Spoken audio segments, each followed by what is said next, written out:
নমস্কার বন্ধুরা, মানবীর রান্নাঘরে আপনাদের সবাইকে স্বাগত জানাই। আমি আজকে রান্নার রেসিপি নিয়ে আসিনি। ঘরোয়া উপকরণ ব্যবহার করে আমরা কি করে মুখের বা হাত পায়ের কালো দাগ বা রুক্ষ চামড়া এগুলো ভালো করতে পারি সেটারই একটা রেমেডি নিয়ে এসেছি। তো আসুন দেখে নিই যে এটা কীভাবে করেছি। ভেসলিন, মূলত ভেসলিন আর বেসন ব্যবহার করে এটা করা হয়েছে।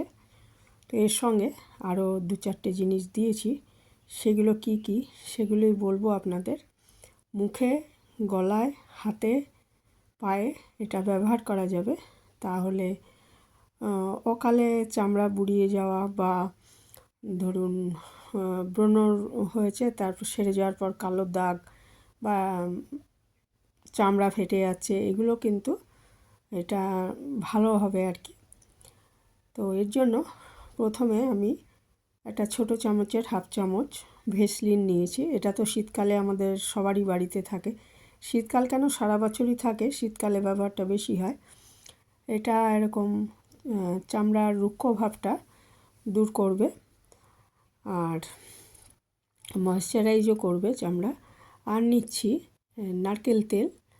নারকেল তেল আগেই বলেছি আমি যে রূপচর্চায় প্রচুর ব্যবহার হয়, সেটা হাফ চামচ নিয়েছি। যে কোনো কোম্পানির নারকেল তেল নেওয়া যাবে। এই দুটো ভালো করে মিশিয়ে এর মধ্যে আমি দিয়ে দেব 1 চামচ বেসন, ছোলার ডালের বেসন এর মধ্যে ব্যবহার করব। বেসনও যাদের চামড়া ধরুন তৈলাক্ত, আর স্বাভাবিক চামড়ার ক্ষেত্রেও ভালো হবে, তৈলাক্ত তাদের আরও বেশি ভালো। যে এটা ফেস প্যাক তৈরি করার ক্ষেত্রে বেসনের একটা বিরাট গুরুত্ব আছে। তো ওই ভেসলিন আর নারকেল তেলের মধ্যে আমি বড় 1 চামচ ছোলার ডালের বেসন দিয়ে দিলাম, দিয়ে এটা ভালো মতো মিশিয়ে দিচ্ছি। তো এগুলো সবগুলো মিলেই চামড়ার কালো দাগ, তারপরে রুক্ষ ভাব, ট্যান হয়ে গেলে যে কালো দাগটা হয় বা ব্রণ সেরে যাওয়ার পর যে কালো দাগ হয়, এগুলো সবগুলোর জন্যই কাজ করবে। আর একটা জিনিস নেব, যেটা হচ্ছে কাঁচা দুধ। কাঁচা দুধ আমাদের মুখের কালো দাগ দূর করতে সাহায্য করে। কাঁচা দুধ তো আমাদের সবার বাড়িতেই থাকে, জাল দেওয়ার পর নয়, কাঁচা দুধটা হলেই ভালো হয়। তো এটা আমি পরিমাণ মতো, মানে মিশ্রণটা তৈরি করার জন্য যতটা লাগবে 3 চামচ হোক 4 চামচ হোক সেটা নিয়ে নেব। আর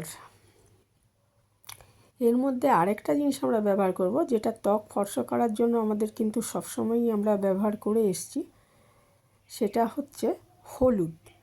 হলুদের ব্যবহার কিন্তু ত্বক ফর্সা করার জন্য আমরা সবসময় ব্যবহার করে এসেছি। এই জন্য আমাদের রিচুয়ালগুলোর আগে হলুদ মাখার চল রয়েছে। তো যেমন বিয়ের সময়ও আমাদের এই একটা থাকে, এটা একটা বড় কারণ হচ্ছে যে ত্বক যাতে উজ্জ্বল হয়, ফর্সা হয়, সেই জন্য সেই হাফ চামচের একটু কম আমি হলুদ নিয়ে নিয়েছি। এর মধ্যে কাঁচা হলুদও নিতে পারেন, তবে কাঁচা হলুদ তো সবসময় বাড়িতে থাকে না। এটা আমি রান্না করার যে গুঁড়ো হলুদ সেটাই নিয়েছি। নিয়ে এটা মিশ্রণটা তৈরি করে, আর দুধ যদি না থাকে কাঁচা দুধ, সেক্ষেত্রে দইও ব্যবহার করতে পারেন, মোটামুটি একই কাজ দেবে।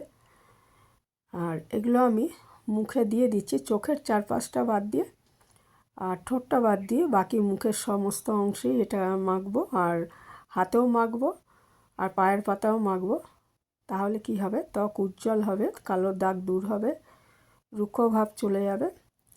তো এটা সপ্তাহে 2 দিন এই ফেস প্যাকটা ব্যবহার করা যাবে। এটা 15 থেকে 20 মিনিট রেখে তারপরে ঠান্ডা জলে ধুয়ে ফেলতে হবে। তো বেড়াতে যাওয়ার আগে বা অনুষ্ঠান বাড়ি যাওয়ার আগে কিন্তু এটা করে যদি নেওয়া যায়, তাহলে তার উপরে মেকআপ করলে খুবই ভালো লাগবে। তা এটা আমি মাখিয়ে নিচ্ছি মুখে, তারপরে হাতেও মাখবো। মেখে 15 থেকে 20 মিনিট রেখে দেবো। যখন দেখা যাবে যে এটা টান ধরছে মুখে, তখন বুঝতে হবে যে এটা এবারে আমি ধুয়ে ফেলতে পারি। তা এবারে আমি দেখুন মুখে মাখা হয়ে গেছে, হাতে মেখে নিচ্ছি।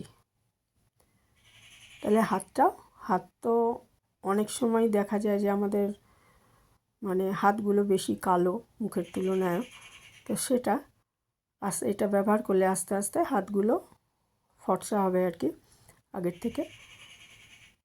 তো হাতেও অবশ্যই ব্যবহার করবেন এই প্যাকটা।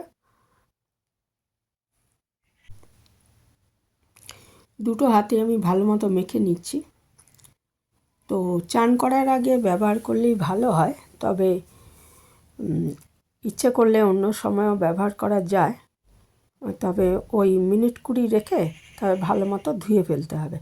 আর সেদিন কিন্তু আর ফেস ওয়াশ বা সাবান মাখার কোনো ব্যাপার নেই, এটাই সমস্ত কিছুর কাজ করবে। পরিষ্কারও করবে ত্বক, আর ময়েশ্চারাইজারও কাজ করবে, যেহেতু ভেসলিন নারকেল তেল আছে। আর বেসনটা হচ্ছে গিয়ে ত্বক পরিষ্কার করবে, বেসন আর কাঁচা দুধ। কাজেই সেদিন কিন্তু আর কিছু মাখার ব্যাপার নেই। তো এই ছিল আমার আজকের রেসিপি। ভালো থাকবেন সবাই, সুস্থ থাকবেন।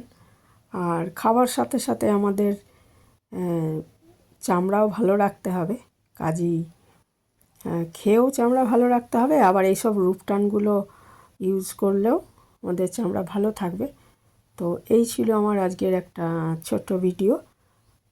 যারা এ পর্যন্ত দেখলেন তাদের অনেক ধন্যবাদ। ভালো থাকবেন সবাই, এখানেই শেষ করছি।